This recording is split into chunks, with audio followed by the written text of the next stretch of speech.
નમસ્કાર. હેલો મિત્રો, આજના પાવન પવિત્ર અને ગુરુ શિષ્યનો અતૂટ બંધનનો તહેવાર એટલે ગુરુ પૂર્ણિમા. ગુરુ બ્રહ્મા ગુરુ વિષ્ણુ ગુરુદેવો મહેશ્વર, ગુરુ સાક્ષાત પરબ્રહ્મ તસ્મૈ શ્રી ગુરુદેવ નમઃ. મારે સર્વે ગુરુઓના ચરણોમાં વંદન સાથે નમસ્કાર.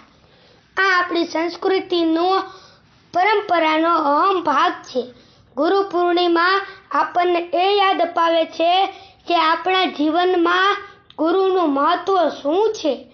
ગુરુ આપણા જીવનના સાચા માર્ગદર્શક છે, જે આપણને જીવનના અનેક પડકારો સામે લડવાની શક્તિ અને સાચી સમજ આપે છે. ગુરુ આજની આધુનિક યુગની યુવા પેઢીને એમ થાય છે કે આપણી પાસે સ્માર્ટફોન અને કોમ્પ્યુટરની મદદથી આપણે બધી માહિતી મળી જશે એવું વિચારતા લોકો એનથી જાણતા કે તે માહિતી એક સળગિયા વગરના દીપક તેમજ રંગ વગરના ચિત્ર જેવી છે. ગુરુ શબ્દમાં ગુ એટલે અંધકાર અને રૂ એટલે પ્રકાશ. આ એક યુતિ છે, એટલે કે અંધકારમાંથી પ્રકાશ તરફ લઈ જતું વ્યક્તિત્વ એટલે ગુરુ. દીધો જ્ઞાનનો ભંડાર અમને કર્યા ભવિષ્ય માટે તૈયાર છે આભારી એ ગુરુના અમે, જેને અપાર જ્ઞાન આપ્યું અમને.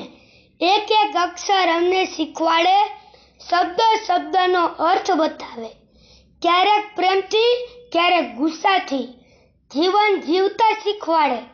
મિત્રો, ગુરુ વિશે જેટલું કહીએ એટલું ઓછું. ગુરુ વિના જ્ઞાન ન ઉપજે, ગુરુ વિના મીટે નહીં ભેદ. ગુરુ વિના સંશય ન હોય. તમે વાંચીને સારી વેદ, તમે વાંચો ને ચારેય વેદ. પ્રથમ ગુરુ મારી માતા, જેણે મને જન્મ આપ્યો. બીજા ગુરુ મારા પિતા, જેણે મને આ દુનિયા બતાવી. ત્રીજા ગુરુ મારા શિક્ષકો, જે મને પ્રગતિના માર્ગે લઈ ગયા.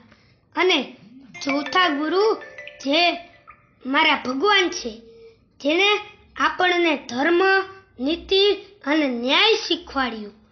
આ સાથે જ વિવાન જોશીના પ્રણામ. આ સાથે જ આ વિડીયોને લાઈક, શેર અને સબસ્ક્રાઇબ કરવાનું ભૂલતા નહીં.